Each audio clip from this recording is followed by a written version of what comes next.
ब्रह्मांड जननी दिव्य विग्रह केवल गुह्य कैवल्य पददायिने त्रिपुरा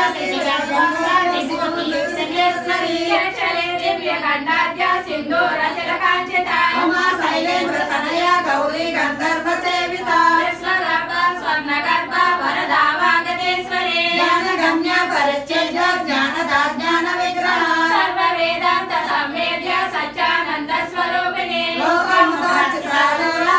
ब्रह्मांड मंडल अदृश्य दृश्य रहित विधाते वेदवर्जित योगिनी योगदा योग्य योगानंद युगंधर इच्छा शक्ति ज्ञान शक्ति क्रिया शक्ति स्वरूपिणी सर्वदार सुप्रतिष्ठा सदसद्रूपधारिणी अष्टमूर्ति